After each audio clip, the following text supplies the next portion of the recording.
Okay, so let's start with a prayer.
Amen. Okay, Amen. so good afternoon, everyone. Welcome back again. Second time of the day that we meet. No. Okay, so we'll just finish it all before we have a midterm. Midterms it next week. Probably not. It will be Friday next week, for you have a lot of time to study. Okay. So last time we talked about database scheme and architecture, right? So right now we will continue um, with data models. Okay. So I have a lot of so I have a series of PowerPoint presentation that I will upload also. Hopefully we can finish all of this because these are intended for uh, midterm. So, inoon mga ginagmay raman yung mga topics that we have to elaborate also. So, first is what the data model. Okay, let me know if you see something on the screen. Can you now see it? Wala pa, sir. Okay, sorry about that. Didn't share my screen to you.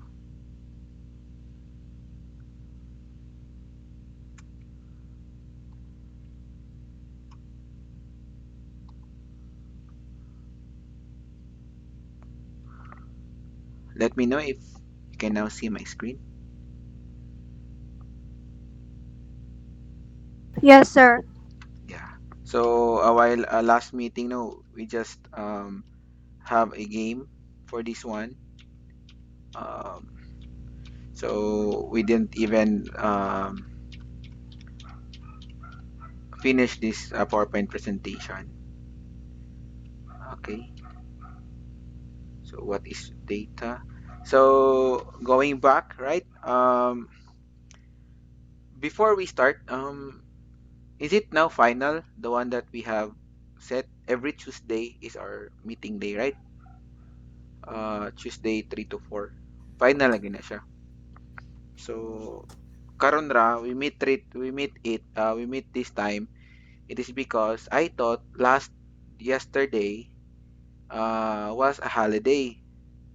Dili di holiday. Then muklase na unta ako and I went to Baez yesterday to submit my DTR. That is also the reason why I did not meet you yesterday. So final next week we will meet on Tuesday 3 to 4. Final. Yeah, everyone. Nya kanang naikuan, sir, kanang mo conflict ana, sir. Nadyo may conflict ang nag 3 to 4 di ay. Kang kuan na sa sir, time gyud na ni Ma'am kuan na mo, Chris Please, Ann. Ay, Ma'am Chris. Nung anong dagang ni kuan ni choose og 3 to 4. Titi. Lahi-lahi man sir, di man mi kuan kanang classmate tanan pod aring na, sir. Pero Wednesday, wala may gubot sa Sa Wednesday. Wednesday, sir. Okay, mi, sir. Sa Kami Wednesday. sir naapod sir. Wednesday, 3 to 4. Ni kinsa man. Ma'am Kami, Chuna. sir. Ma'am Cho na sir, pero wala man siya mo kuan ron sir. Balo nalaman ron sir. Ah, okay. Mukulit ra ba itong hatag og link, sir? Mukalit hatag kong link di mo na. How about mo pili na lang taglaing time. Di na lang 3 to 4. Kuan sir, og Sabado dai sir. Ha, Sabado? Oh, Wa may lain. Okay Pwede ra. po sir, sabado sir. Pwede po Sabado. Pwede Klase po Sabado Sabado, or sir. Kanang 8 to 10. Sa hapon lang hapon, no, sir. siguro. ay, Hapon lang hapon siguro. ra sa tinaw may klase pag buntag na Sabado sir. Kuan, di mo pwede mo klase ta o kuan 10 11 to 12 Sa TTH Tuesday, sir, pwede kuan, sir. Alauna, alas 2. sa Tuesday. Tuesday, sir. Wala man mi ano. Alauna, Na alas 2. Si Raida na klase galauna daw. 1 to 2:30, sir. Na may klase Kanang 11 to 12 sir, orag wala jud may schedule na sir, 11 to 12. 11 to 12 Tuesday. Pwede, sir. Wala, sir. 11 to 12 na lang ta Tuesday. Tuesday na lang ta 11 to 12. Ana-ana lang, parang di ta problema kay magproblema man ko kay that is why wala kay tayo tulin sa itong mga klase because di kay ko ka-penetrate sa itong schedule. Kay usahay di ta kamit because of maikog man pugog ko and others instructors and for me I will just that is our meeting na if na ay mga conflict mingon jud ko na I will just leeway because I have a lot of options also like for example recording it and doing just record my discussion and let you watch it on YouTube. Ang ubang mga instructors wala man nagabuhat ana. So ako muhatag nang gikukuan. Pero ganahan ko ining klase I want it to be lecturing because this is more on lecture especially for new beginning part of DBMS. So I want it na lecture gid. Okay, so fix na ta every Tuesday 11 to 12 in the morning. Okay na tana. Okay na mi. Okay. Gani. Okay. Pwede man pugod. Pwede pod og Tuesday 8 to 9. Di ba magklase man tag 8 to 9 mo Wednesday sa tong database. Pwede po tag mag Tuesday 8 to 9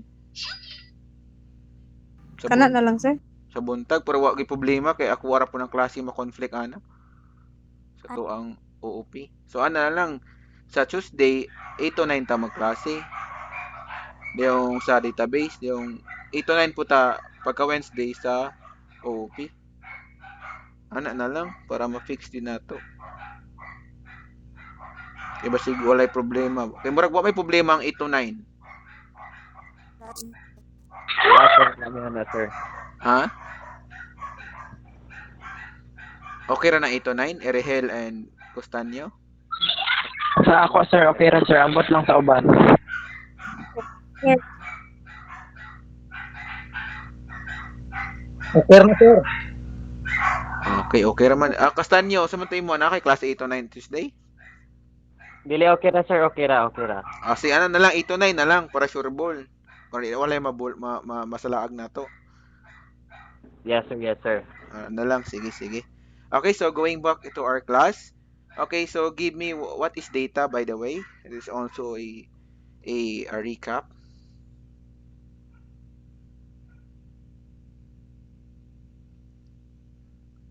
Anyone can share what is data?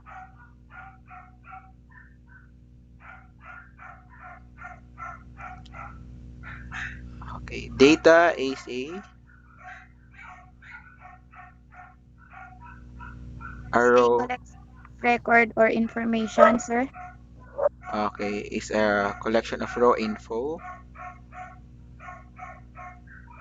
Okay, that's right. So going back, that is only a facts. Okay, okay, any facts. Okay, like for example, a name. age. So it is a fax. But if it is collected and give a meaningful, um, arrange it collectively, it makes it information, right? So it's a collection of facts. Okay, so use can be used or not can be used. Somehow that is data. Okay, how about this one? What is model? Upon watching the face of Miss uh, Angel Locsin, so what is a model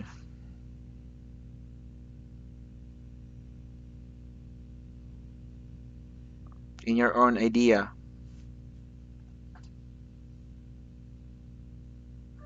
Model katubang Representation. what is right? Raidan, sa tayo mo nga? Representation, sir.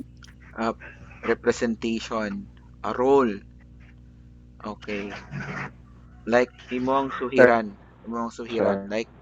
Like for so why they call it model? Because there are products, like mga beauty products that they have a model, so gibutang nila sa ilang products da imo pong suhiron for yourself. It is a role.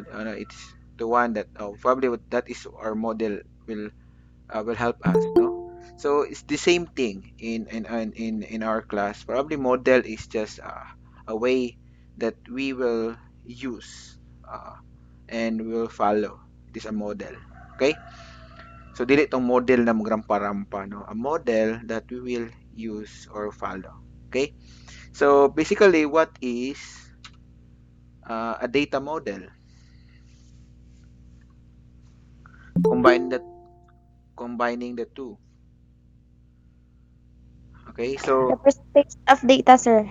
okay, representation of data. That's correct. So the definition of data model is the modeling of data, meaning a model of data description, data semantics, and consistency of constraints of the data. It provides the conceptual tools for describing the design of database of each level of data abstraction. So it's you say it is only our model. We are going to learn how we can um, really see data in our own terms in database. Okay, so we can see those things as follows. There are following four data models that we can follow in our DBMS used for understanding the structure of our database. So we without these four models that we can follow in our data models, probably we can not understand what really is DBMS or our database. Okay, so what are those? Those are the data models in our DBMS. So first is we have the relational data model. We are talking about relation, and we have semi-structured data model, and we are talking about structured. And we have entity relationship data model, and we have a relationship, and last is the object-based data model. So there are the three or four data models that we are going to talk later. Okay, so let's start with relational data model. So we say relational data model. This type of model designs the data in the form of rows and columns within a table. Okay? Thus, relational model uses tables for representing data and in between relationships. So table are also called relations. So that is why we called it um, we call it relational data model, because it's relation from the word relation, it takes about tables, 'di ba? Going back in our previous class, we draw what is table, right? So gikan sa data, it is a fact. From collected data, it makes it information or record, and in a collection of record, it takes it relation. So not as a relation. So nasa start sa relational data model. So you know the definition. So any question in data mode, kasabot na mag relational data model, relation, by the way, we're still defining relational data model. So we are talking about tables in the relational data model. Okay. So continuation. This model was initially described by Edgar F. Code in 1969. It was too much far away. Wala pa tanatawan eh. The relational data model is the widely used model which is primarily used by commercial data processing application. Okay, why? It is because in a basic database management system, there is always a table or there is always a relation. That is why this is the most used model in DBMS. Okay, so any questions with relational data model? So we are talking about tables here and relation for this model.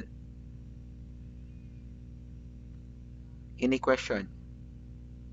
None, sir. Yeah. None. So all of you really see a table, right? Ito na describe like sa to ang previous class, the table.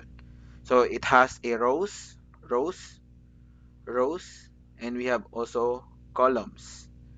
So those make it relation or table. Okay.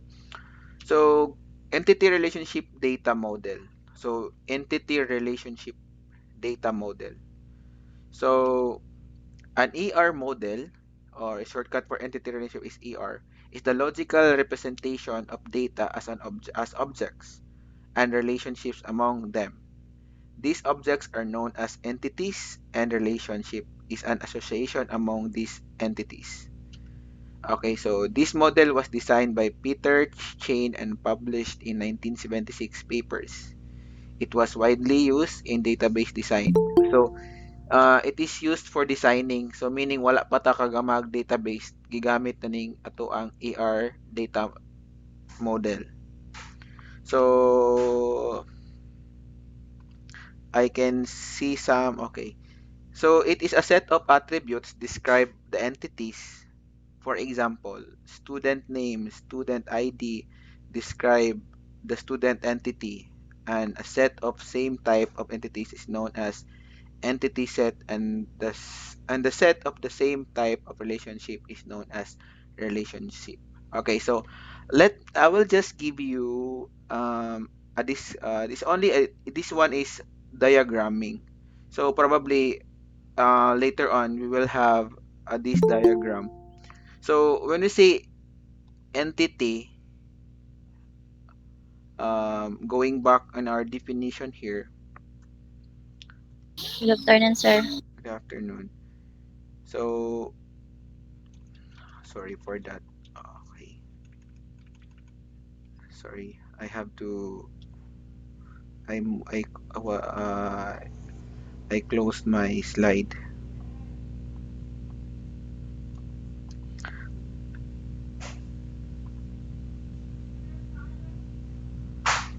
Let me know if you see. Okay. So entity is all about, okay, a set of attributes describes entities. So it is a set of attributes.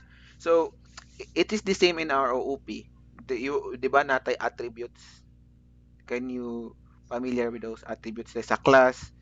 So entities is just a class also. It is a class also. So we can just directly, basically, we can just draw it like here, every show to know. So every entity is a real world object, Japan. It's still the same. So it is a real world object that we can see. Okay, so like I can just entity.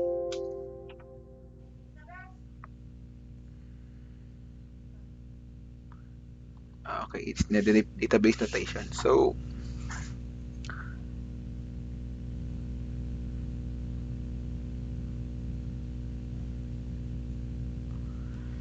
like for example, it is as an entity. Like, so you can see this is an example of a symbol for entity. So like for example, you're talking about student. This is the entity, is a real world entity. And every student has its own attributes that we are talking about. So what are those attributes that we're talking about? Like we can have a name of the students, we can have an address of the students, okay, an address. We can have also a birthday of the student, okay, birthday of the student. We can also age of the student,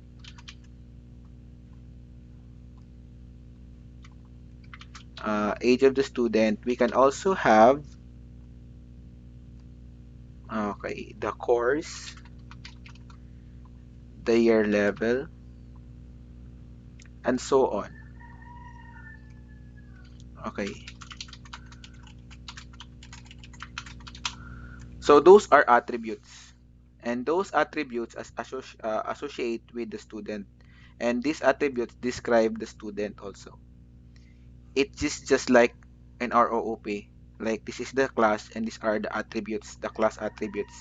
The same thing in database, and it's interconnected also, that every entity is a real world object, can be a student, can be an employee, can be anything that you can name into like an object in a real world of entity. That is what we call an entity, and every entity has its own attributes that describes that entity. This name describes the student, the address describes the student, the birthday describes the student, the age describes the student, the course describes the student, and year levels describe the student. You make sure that the attributes that you are working on it is it is just connected or related to the entity. And this one, you are not working, you are not creating yet your database. This is only, so based on the definition here, it is only for um, this is only for designing. It was widely used for database designing. So AR model, data model is used for designing. When we say designing in our database, in our programming, we don't design, meaning we don't draw, we know. When we say design, we plan. When planning our database, we need to use ARD model. So later on in our discussion, we will help you create and how you are going to plan to create your ARD. So any question about ARD?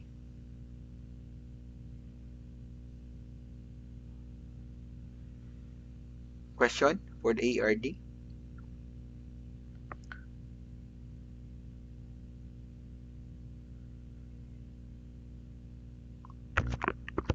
Okay, let me know. Guys, are you with me? Wala na, sir. Yes, sir. Okay. So in CAPS, object-based data model. So more Japan sa OOP, no? Na Japan object, still the same. It's really intertwined since they are interrelated. Okay. So object-based model. Okay. An existence. Okay. Sorry for that. Okay. An extension of the AR model, integration with notation of functions, encapsulations, and object entity as well. So it's a your encapsulation, hiding data, right? We are that is one also notation for OOP. So we have also use of functions like methods that we are really working on it on our OOP. It's still the same in our database. So it gives us our database freedom for OOP concept also. So that is why we have object based we call it object based data model. So this model supports a rich type of system that includes structured and collection types. Okay, thus in 1980s, various database systems following the object-oriented approach were developed. Here are the objects are nothing but the data carrying its properties. So what we are really working on in the database or database management system, object-oriented programming is also the same. Like when we create hero there, hero is our entity, and all those are attributes that we are using. mora Japan na sa to ang database. Mamao lang siya concept. Okay? Any question?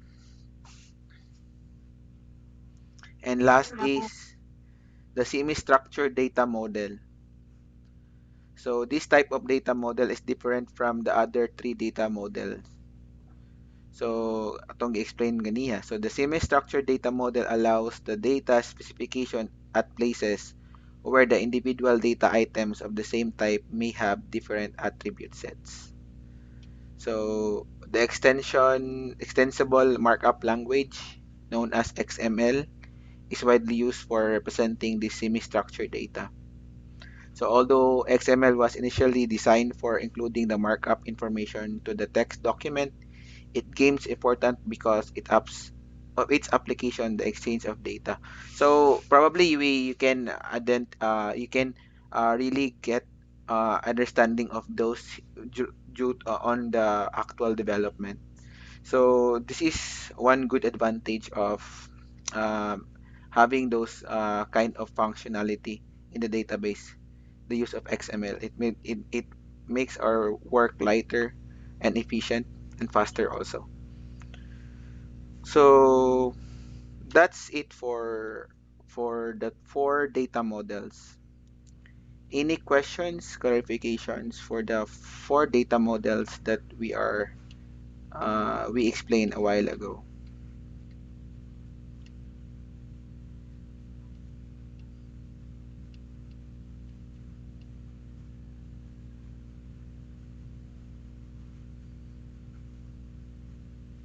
So to have a recap, relational data model, this is focusing on the tables and relations to your database. So this is very important also because that is the very basic functionality of a DBMS. Entity relationship data model is used for designing and planning of planning of the design of your database. So before you have your relational data model, you should use the ARD model to conceptualize the design of the database that you are going to create. Also, object-based data model gives you the idea and perception how you can store those information or attributes in your database like an object notation. So the use of those four models here, it will create a robust DBMS in your company or organization. The semi-structured is the one that helps um, to make the database much more lighter and efficient and faster to execute. So, any questions and clarification about data models?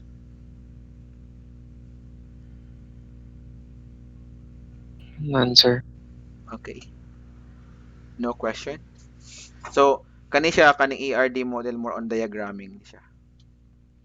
So, if don't have questions with data models, let's proceed to data model schema or scheme. Okay, muna tungkol dun for our database ato ang klase, ato ang midterm.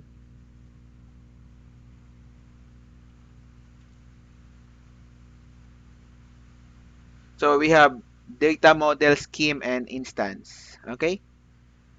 So the data which is stored in the database are at a particular moment of time is called an instance of a database.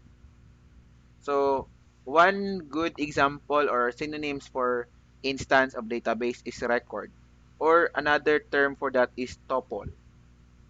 Remember the tuple, the record, um, that is a synonym for instance of the database. When you say instance of the database, that is the record, a record of a particular relation.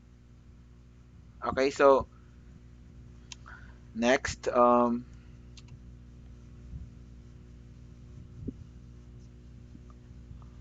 okay, sorry for that.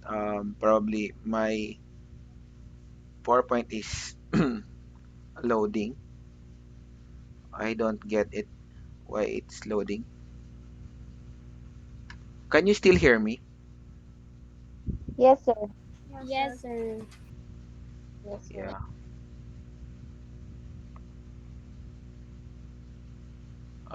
Okay. My PowerPoint presentation was closed. I don't know why. So let's open it up again.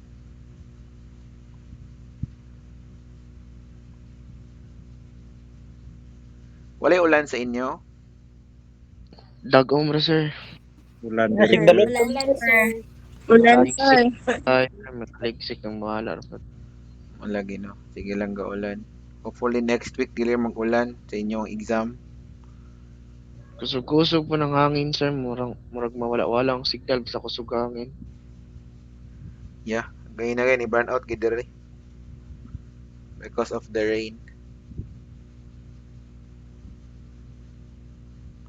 I'm still opening the PowerPoint presentation. So any questions from the data models?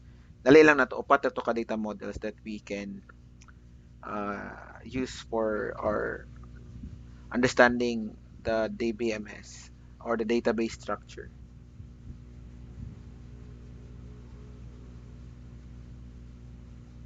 Excuse me, sir. Yes.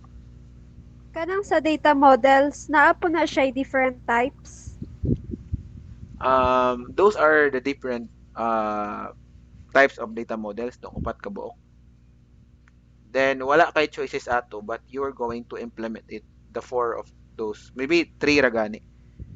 Wala kay choice, but you're in your building your database, you have to use the at least three data models katong um, we call it katong the first one, which is the relational data model, and the second one is the ARD data model, AR data model, and the object-based data model. Katong usa pwede ra to dili ra to gamiton. So the three kinds of data, the types of data model, ato tong gamiton for structuring and also planning and creating our database. So ginagamit ginato to. So later on ato tong mabalan asa na taron gagamit batag ARD or gagamit bata og RD or nagamit bata og object based. So muna to ang tantawon. But all in all that I am talking about is gamiton na to siya when planning. So kung mag-planning ka, gamit ka ARD model. Kung planning pa ka or designing. Kung gagama na ka og database, nagamit na ka og relational. Okay? Sometimes AR and object base are mag-combine silang duha for the purpose you cannot plan without also the concept of database OOP. So the conceptual of planning the database nag-combine na daan ng AR model, ARD model ug ang object-based model. Ga-combine na silang duha. For implementation, tuwa na ta sa relational data model. So katong semi-structured, pwede ra to wala. Depende sa imong database. Mura na to advanced features lang to siya. But the four that we mentioned are those ato tong ma-apply sa tuwang deep database. Wala to choices na di na to pwedeng gamiton. So, questions? Okay ra? Good, sir. Okay. So, this one, we have now data model schema and instance. So, when you say instance, it is a tuple. Remember the synonym, tuple or record on your relation or your table. Don't forget that relation is equivalent to table. So, a record on your table, we call it instance of a database. Okay, that is called instance of the database. So, the overall design of the database is called scheme or schema, no? Scheme. So, the overall design of a database is called scheme. So, a database scheme is the skeletal or skeleton structure of the database. It represents the logical view and the entire database. So the scheme contains of schema objects like table, foreign key, primary key, views, columns, data type, stored procedure, etc. So that is the structure of your scheme. So natay table or we call it relation. When we say foreign key, we will going to learn at uh, what are the keys like foreign key, primary key. So there are many keys that we are going to understand later on. But this is only an example. Foreign key, primary key, or views, columns, data types, stored procedure, and etc. These are the scheme contains for those following terms that I mentioned. So a database scheme can be represented by using the visual diagram. That diagram shows the database objects and relationship with each other. Okay, so okay, sorry for that. Nawala akong screen. Itom, sir. Nawala, sir. Nawala ako. Okay na, sir. Okay na. Okay na. So a database scheme is designed by the database designer to help programmers whose software will interact with the database. The process of database creation is called data modeling. So the process of database. So ganina, we mentioned about data modeling, right? So the process of database creation is called data modeling. Why? Because first we use ARD or we call it ARD modeling to conceptualize the design of your database. Then ER is or the relationship art or relationship model is the one that implements the creation. So that is why those things that we mentioned a while ago are the core in creating the database. So a scheme diagram can be displayed only some aspect of schema like the name of the record, type, data type, and constraints. Okay. Other aspects can be specified through the scheme diagram or the okay. So for example, the given figure neither show the data type of each data item nor the relationship among various files. So mo ni siya. So ito na yung example. Okay. So this is what we call a scheme. No, mura siya og table. Katong ato ang gigama last time sa Word document is example of a scheme. So ang usa ka scheme like there is an entity, a name of that table or relation. So muna siya ato nakita it is a scheme or a diagram like a table like we call table. So there is a name, there is a columns, right? We have a name, a column for name, column for student number and class and major. Okay? In every column there is a specific um, key like a primary key, a view ba na siya or a foreign key. Then every attributes there, we call it because all of those fields are attributes. All of those columns are attributes, and those attributes are describing the entity, which is the name. Entity is also name of the table or the name of the relation. So basically, beyond the scheme, name, student number, class, and major, it also has its own different data types. Kanina, di ba, we've mentioned about data types, we've mentioned about keys, like primary keys and foreign keys. So every scheme, like that diagram, has its own different um, uh, we call it no, set of definition of your scheme.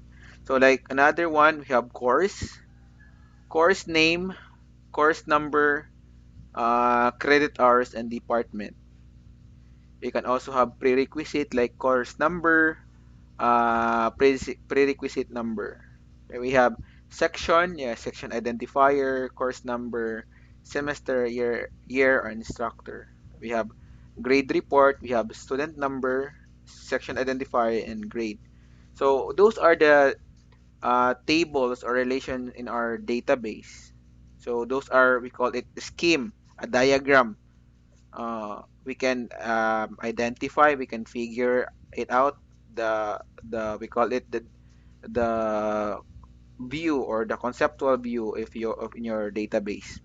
And all of the scheme, as you can see, so ang scheme mura gyud siya diagram lang. Okay? Kanang usa ka diagram dira, usa ka scheme. Okay, so all of those things are scheme, no? So that one is a relationship or a table. Ang usa ka table naa siya name, naa siya columns, that is called attributes. Each attributes has its own data type. Like ang name na siya data type for string. Ang student number na siya data type for integer. Ang class probably na siya data type for string and major as a data type for string. So one particular relation has its own different settings. The same for that one. Course name, course number, credit hours, and department. The same thing. Nasa ikaw galing different data types. Student and course don't have a relation. Wala sila relation because when you say relation, because another term for relation is table. When you say another term for relation is dili sila connected. Okay? So as you can see there, um, because you cannot create a database without a relationship between relation. So that there are the two database that have relationship. Okay, so si name and the course name and course number credit hours are not related to that particular relation. So course number or the prerequisite is now related to the course. As you can see there, there is another attribute or column for the course number, and this one is course number. Yeah, so the two relation has a relationship. Okay, so probably we can now call it a database because there are some relations that has relationship. So this one is we call primary key, a key that is intended for the particular table or relation. So later on we can determine what is key. But this one is an example of a foreign primary key. A primary key. Like for the student number is a primary key. It is an attribute or um, a column where the data is not uh, it is a unique one. Ano say unsay pasabot og unique one? Like for example sa name. Name cannot be unique. Nga naman imong name naman tay ka na ba every students for 1,000 students in or Subais or 3,000. Naa ka parehas og last name. Naa parehas. So naa pila ka buok nga gangalan og Cadano, last name og Cadano or nabay mga last name og Herrera. So naa kay kaparehas og last name. Sa imong ngalan pod na for example John, naa po kay kaparehas og ngalan na John na first name. So middle name. So the name, the value or the instance of that name is not unique. And it's also the class.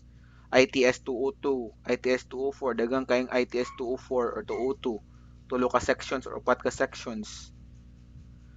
So the value there is not unique. So that is why a primary key is a unique one. That is why in your student number, in your ID number, walay nakaparehas og ID number. Only you holds that particular number. Kabantay mo? So that is why yung mga tanan ninyo sa transactions during enrollment, ang sige pangayo ninyo ang inyong primary key, which is ang student number. So it's also the same here. Primary key here for this relation is course number. Okay. Right now, the course number here is now okay. This is the primary key. Once a primary key will now go to another database table or relation, we call it a foreign key. So, na foreign key na siya. So, that key is the one has a relationship. Those key from primary key to foreign key, that makes us a relationship from two relation. That is why course and prerequisite has relationship because of this key, which is the course number. Yes. Any question so far? Asignara ko sa kasag taas na akong gipang sub. Nasabtan lang?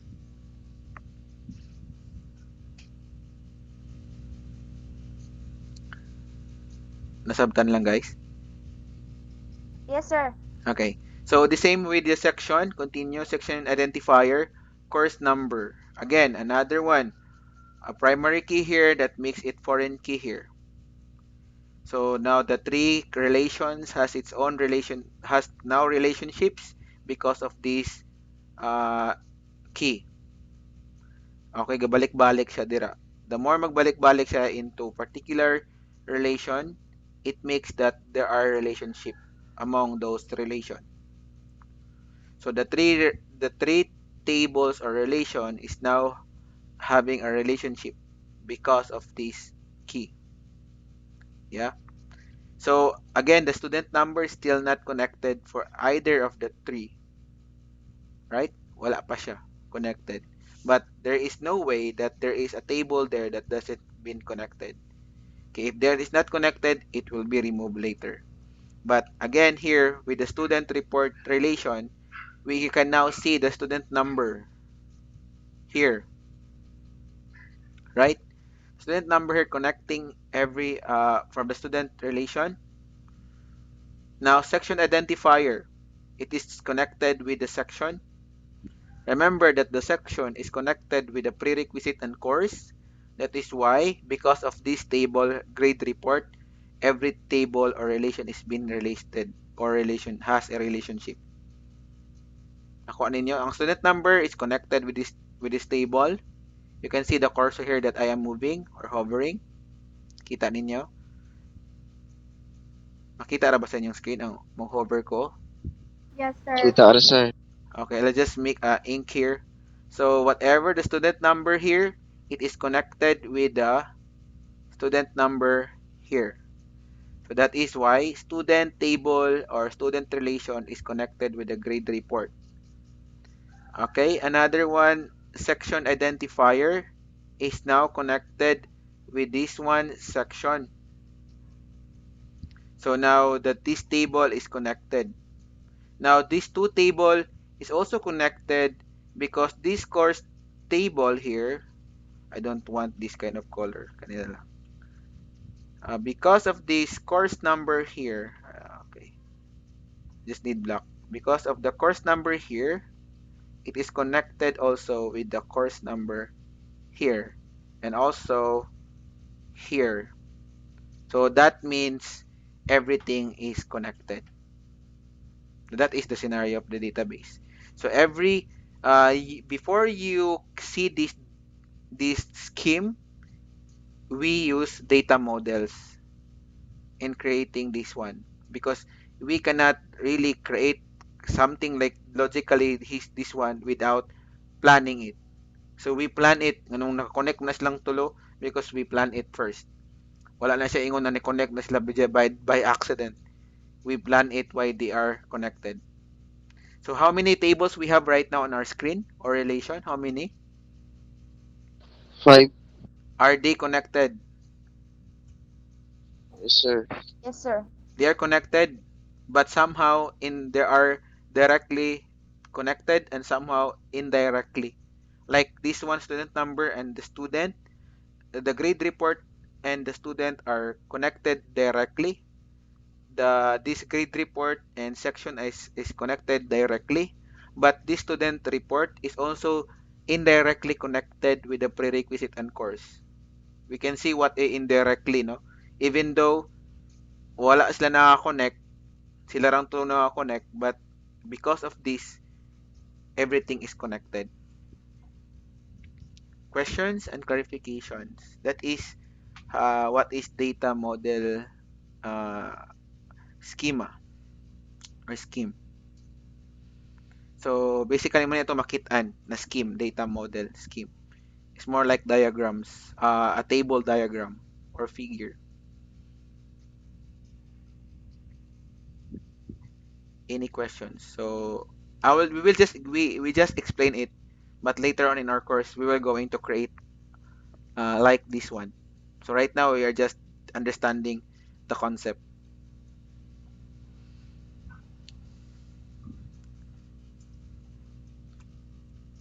Any question?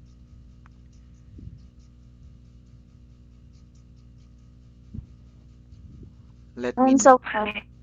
Okay. So we will extend for about 20 minutes. Okay ra? Para mamanta ng mga topics. Sige, sir. Okay, sir. Okay, mag-midterm ta next Ara week. sa PE, sir. Ha? May reporting sa PE ron, sir, 4 to 5. 4 to 5 pa man ka. Okay ra, 20 minutes lang man. Okay lang. Parang maka midterm na ta next week. Hindi ko ganahan mo hatag ninyo og kuan. Midterm nya wa na ko ma-discuss tanan ba. Okay lang? Kay mo PM sa ko ang 4 to 5 class na mo meet ko nila 4:30.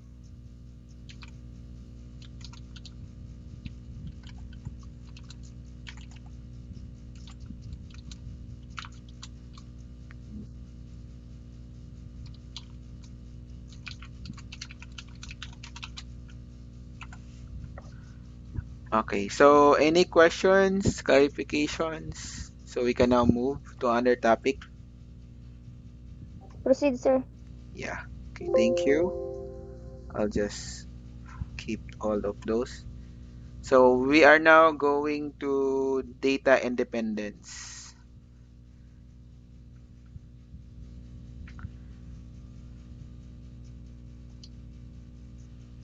So we have data independence.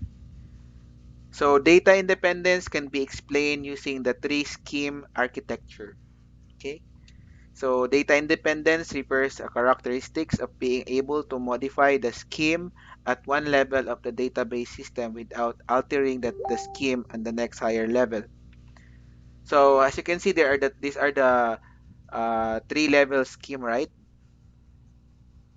So we have here internal level, logical level, and physical level. Okay, so we have a stored database, right? So ang physical, logical is equivalent here on this level, and everything here is physical. So gigroup siya. Okay? So physical and layer. So why there are two types of independence. So why we have to why we will learn why there are data independence in our DBMS. Okay. So remember that physical data independence, we are concentrating on the physical level, and the local logical data independence we are concentrating with the logical level. Okay, logical level. So logical data independence. Logical data independence refers characteristics of being able to change the conceptual scheme without having to change the external scheme. Okay? So we say logically. So for example, external scheme. The external scheme is the application. Okay, remember that one. This is the application. Like for example, this is for Facebook. Oh, akong Facebook ay Facebook man. Okay, Facebook. Okay, or okay. Okay, si Facebook. So kita gagamit sa Facebook, right? Nagamit ta og Facebook. Okay, naggamit ta. Pero nag-update ang ilahang programmer. Nag-update sila og bagong features karon. Like for example, let's say bagong feature sa Facebook karon. Makakita na ta og kinsay imuhang most viewed friends. Kisa imong most viewed. So mo na yung mga most viewed na ni mga ini-update sila ilahang kaugalingong update. Pero during the development of their upgrade, we don't even see it, right? Na ay update. So that is what is called logical data independence. We see it on our screen, but if there is a changes there in their program, we cannot even tell. Kung may nakanindot sa mga sa we call it the three tier application. So if there is a changes there, wala kay ma-feel sa imong external, sa example sa ikaw. Okay? So going back another definition. So muna siya local data independent, logically data independent refers characteristics of being able to change the conceptual scheme without having to change the external scheme. So for example, nag-update ng Facebook, wata kabulong ga-update sila. Logical data independence is used to separate the external level from the conceptual level. So you see the separation. Okay? So muna yang ipasabot kani siya na separation. That is why the diagram tells us that muna siya the separation of those two. Okay, then if we do any changes if the conceptual view of the data, then the user view of the data would not be affected. The same thing that I explained a while ago. So logical data independence once occurs at the user interface level. Okay, so any questions? Sorry for that. Any questions, guys? For the logical data independence. Understand nila, sir. Okay, how about the others? Good, sir. Okay, how about we go to the physical data independence. So physical data independence can be defined as the capacity to change the internal scheme without having to change the conceptual scheme. So for example, 'di ba everyday sige tang upload ng Facebook video. For example sa YouTube na punta. Sa YouTube sige tang sa YouTube na app YT. Sige tag-upload og video sa Facebook sa YouTube sige tang upload.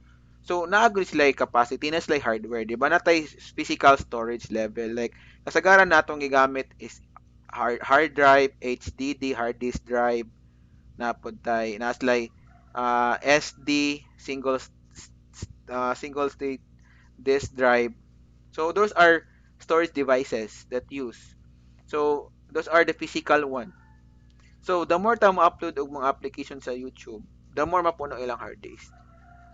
So pila na guro ilang hard disk na gamit silang data center. Kung nakita mo data center, the server pagka dagan kay na siyang rooms with a lot of hard disk and solid disk drive. So depende nila, there are servers. So for example, kung napuno na ilang hard disk, for example, mo palit sila bag-o na pong hard disk. So mudugang lang sila dito hard disk automatically. They were going to install hard disk. So napuno man install sila 100 gig. Okay, GB. Sa ilan nang gi-install dito, don't affect the logical level. Wala siya wala siya na okay, kadugang ta pero still running the YouTube. Like for example, mapuno na imong hard disk. So di nakaka-upload but still you can still access the other videos that already saved. Di lang kaka-upload pero maka-play ra jud mga YouTube videos case already stored. Pero whatever your changes here in your physical level, walay labot ang logical level. Wa po dyan po labot ang external level. So that is what we call data independence. If na kay mga changes for whatever scheme level, wala siya hilabtanay. And that is good for maintenance and for development. So going back, another definition for physical, if we do any changes in the storage size of the database system server, then the conceptual structure of the database will not be affected. Muna akong gipasabot kaniya. So physical data independence is used to separate conceptual levels from the internal levels. So physical data independence occurs at the logical interface level. So ito yung pasabot ni last. The physical data independence occurs at the logical interface level. So it occurs on the physical, logical. So nasa sa tunga-tunga dere. So when I say data independence, wala sa dahilaptanay if there are some up changes in the conceptual or the logical, also for the physical layer. So there are independence of the two scheme level. So any questions and clarification?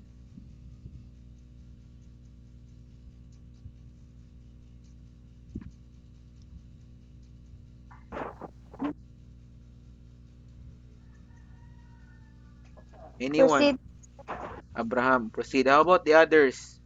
Pamoso, Raidan, okay na? Proceed na Herrera, any questions?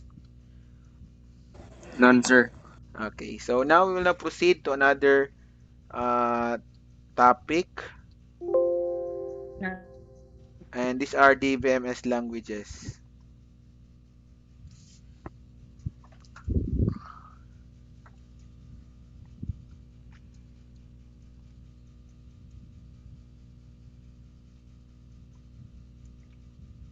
So now language.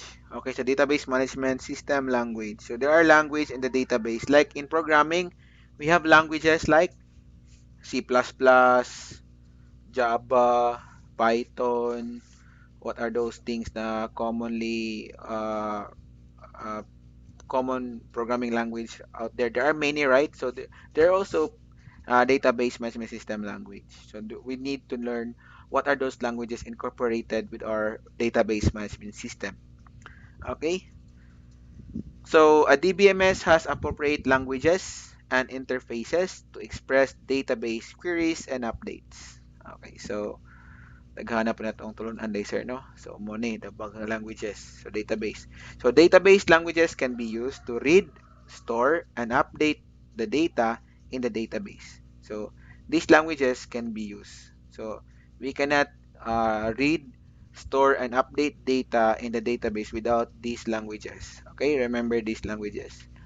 So these are the database language. We have DDL, DCL, DML, TCL.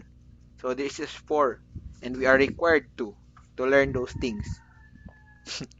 Kaya pa? Adagana na pa may Java sir, na pa may Java, na pa may C++, na pa may DDL, DSL, DML, TCL. Okay. Kaya pa ba as a future programmer? Di kaya. Kaya ako naman, sir. Kaya na lang. Ano guys, ganun nga IT man mo, abi yung chill rang IT. Sabi Hindi, na sir. Wala. Wala. mag-input-input. Wala na choice, sir. Wala na yung choice. Hello world na. I, Oo. IT na lang, sir. Kaya wala na choice lain dyan. Oh, latest line. So, abi ninyo og chill ra po ng IT di ay nadagan ding languages po day, no? Bisag DBMS daan na upat ka language. Okay, going back. So, we will going to learn. Pero nakanindot mo ganing data languages sa database. Sayon lang siya Adali compare man sa gud programming. Mas, IT sir. sa diha daw, abi nimo og Abi na mo ingkod-ingkod ron ng IT sir, daghan na mo ding abi niya encode lang ng IT di ay sa alan man day nag-encode day pero gipaningot na des kadagang gitrabaho, no? Galingkod lang pero gipanuhot na di ay kadagang gitrabaho. Sir, Oh, sometimes ganyan di nakaganahan magpasamo kay daghang kang ginahon na, especially problem solving. So, wa man tayo mahimo. These are the languages of the database. We cannot learn this one, failure to learn this one, failure to fail this subject. Ana ka simple, di ba? So, but this very fun. Just learn it na this is a fun way of learning also. Ano na. So, DBMS language, so we have to learn the two types of the four languages. DDL, DCL, DML, and TCL. So we'll start with DDL, the data definition language. So DDL stands for data definition language. It is used to define database structure or pattern. So ganan kag database structure and pattern. When we say structure and pattern, pagama na nimo. That is now on the relation, and we are now on the data model part sa relational model, data model. So we are now on creating the database. So in creating a database, we should use the DDL for the structure of the database. So it is used to create scheme, tables, indexes, constraints, etc. in the database. So kung magama kag mga scheme, magama kag relation, magama kag mga indexes, when say indexes, mga keys like foreign keys, mga primary keys, mogamit ka og DDL. Okay? Dili DDS. Davao Dead Squad. This DDL, database data definition language. So muna itong gamiton na language. So using the DDL statements, you can create the skeleton of the database. So skeleton, so meaning it is just a structure like in our human system or human we call it a human body system. We have a skeleton system that has a structure of it, 'di ba? Sa imo man ang bukog nganong maba ka, 'di ba? O taas ka og reach, taas ka og something like that because sa imong skeleton that is why that based on your how you are going to create. So skeletal system, this is a skeleton. Okay? So this is the fundamental. Asa man ni mosulod imong data kung wala kay sudlanan. So this is the structure or the skeleton of the database. So data definition language is used to store the information of the metadata like the number of the tables, schemes, their names, indexes, columns, and each table, constraints, and etc. So, muna iyahang trabaho sa DDL. Diya niya gistore ang imong information of all the metadata. When you say metadata, the data that is really needed for our database structure. So, these are the some tasks that can under the DDL. So, ano lang kayang language diri? So, mayroon kang command create. So, it is used to create object in the database. Alter, it is used to alter the structure of the database. Drop, it is used to delete objects from the database. Truncate, it is used to remove all records from the database. Rename, it is used to rename an object. Comment, it is used to comment on the data dictionary. So, those are only a few tasks for the DDL. So, mura na, sendra kayo, pila ra kat command. Probably 6 lang kabuok for a few. So, some tasks naman. So, there are some common. So, send lang kasi kayo to work with. So, og nanakay gigama na database sa imong ERD model, pwede na ka magama og database sa imuha kan. To kuan give you a some task for the DDL. So, nani lang siya, okay. Just want to show it to you.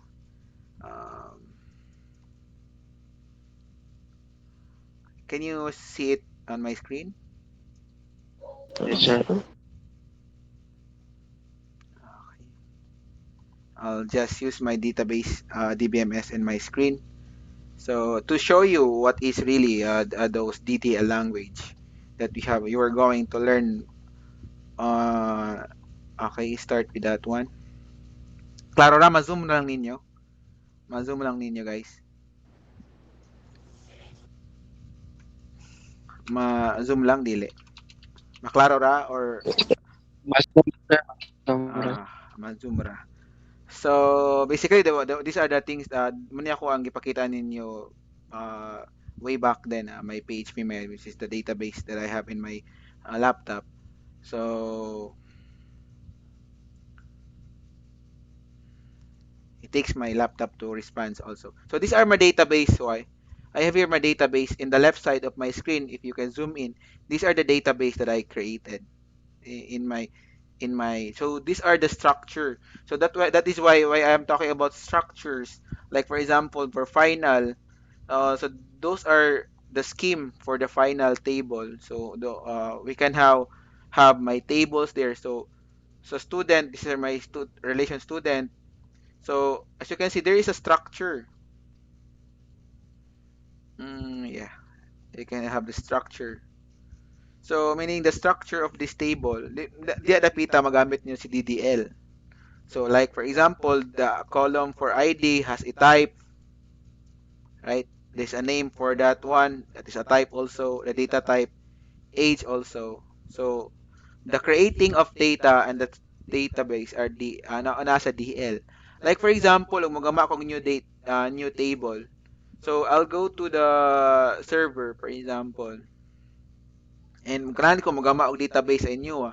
So I'll go to the SQL because this is the main language of the database. So please na lang zoom in kung maklaro ra. Um, ma-zoom in lang ninyo. So mayon kung magawa kong database na uh, uh, create, for example, lagtawa akong database in the left side, no? Wala ko laing database. So magama akong database like create database ITS 200. So that's it, right? So I have is command ITS 200. Wala ko ITS 200 dire. Right? So pwede ko, I will click go. Then in my query response, as you can see here, nanakoy ITS 200. So based on my query, because of the DDL that I use, that I have, I can now create a database here on this one. So in your database, pwede po ka-delete. Di ba naman ito laing definition sa delete? Naman ito delete.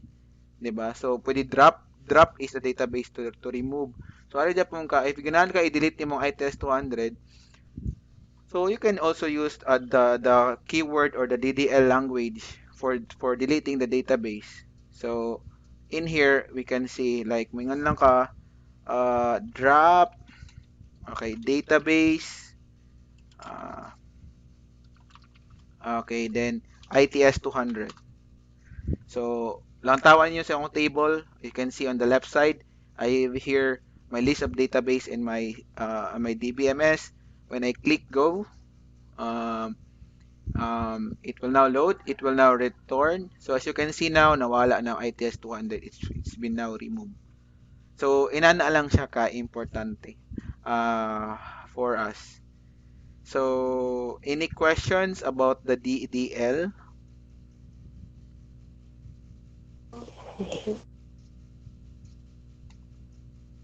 Any questions for the DDL? None, sir. Nasabtan lang si DDL.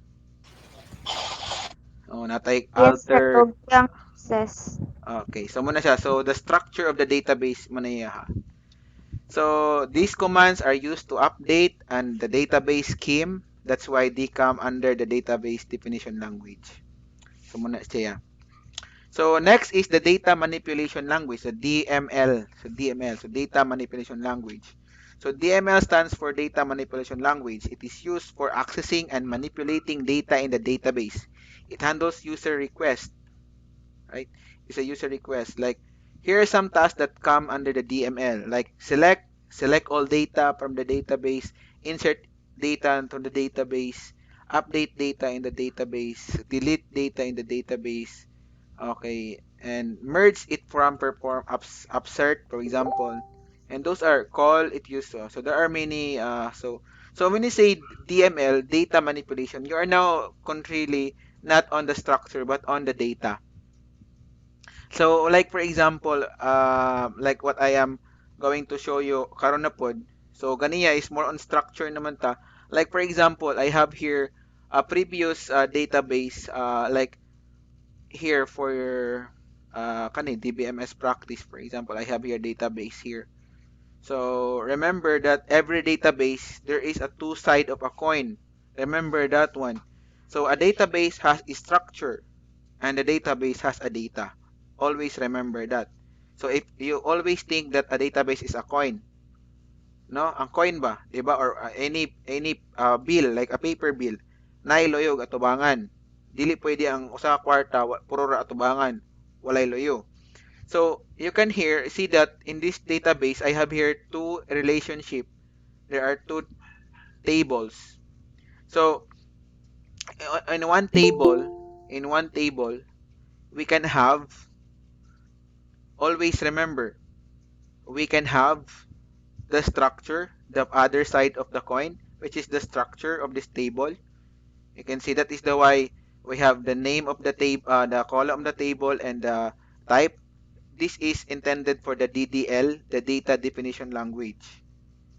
Pero mayroon kang ato sa browse, this is the other part of the coin or the view of the coin, which is all of the data. Okay, you can have all the data. Like you can insert the data. Like for example, you can insert like another data. Um, I can name, for example, my name, John, then address, Matuog, Tayasan. So when I enter it, go, I enter now data from my database. As you can see here, this is the command. Di ba ganyan we have an insert, right? Natay insert command sa to ang PowerPoint presentation. I'll just slide it down here. In here, then natay insert, it is used to select to insert data on the table. So insert. So as you can see here on our we use a DD not a DDM but DML, data manipulation language. We insert data from the database. So when we browse it, there is another one, select. Okay, naapo tayo select here. As we can see here, select, it is used to retrieve data from the database. So all of those languages are coming, or queries are coming from the DML. So DML is really concerning with the data of the database. So again, do not forget that there are uh, two parts of the coin, okay, or two faces of the coin. First is the data that we going to save our in our database, and also there is a structure for our database. Okay, so questions about the DML later on, makabalag niyo ta na kamo na yung magama sa inyong database. Any questions for your DML?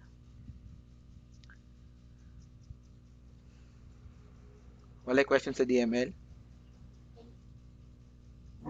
None so far, sir. Okay. So, okay, explain, plan, lock table, those are the DML side. Then data control language, natay data control language, DCL. DSCL stands for data control language. It is used to retrieve the stored or saved data. So DCL execute is transactional. It is also rollback parameters. But in Oracle database, the execution of the data control language does not have the feature of rolling back. So when you say rolling back, so like for example, na drop name mo, this is a maintenance. This is only for maintenance purposes. Like for example, you have the database na na-hack ng nim database, i-delete mo mga database. So pwede nimo ma-roll back, para mo ma-undo ba? Like an undo. So parang for maintenance purposes, for example, ma-delete imong database, for example, ang imuhang mga imuhang programmer or imuhang database administrator nasipyat og update, for example, na ay bagong patch na ni abo sa software, then it's not working properly, we can roll back in the previous state, like mura siyang i-undo. So that makes a good have a DCL language in your DBMS.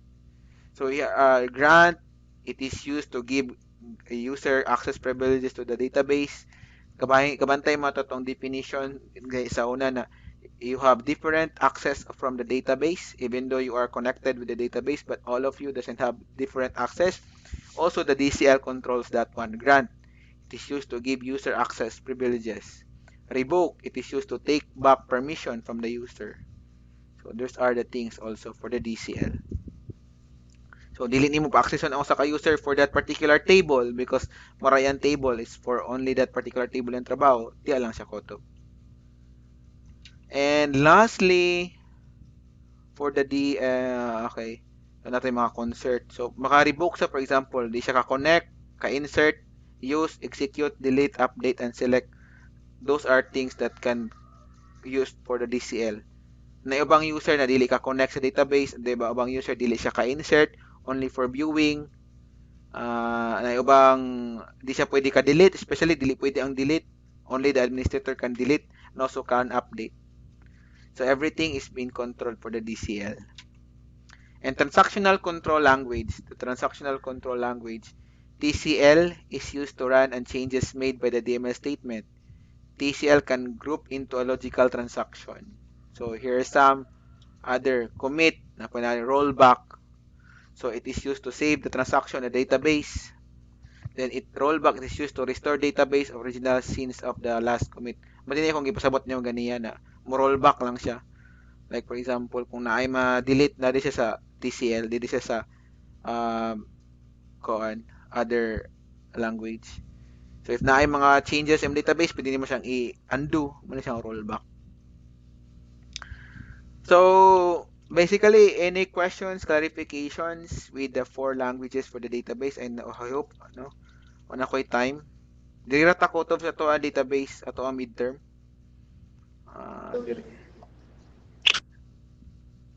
I will give you the PowerPoint presentation, all of those later. Murang nakasubmit na makukuban. Ani uban na lang. Kutob ra ta sa lesson 6, I guess. Languages na ta kutob. Any question for the languages, for the 4 languages? Any questions and clarifications? None, sir. Okay, for the coverage for our midterm exam,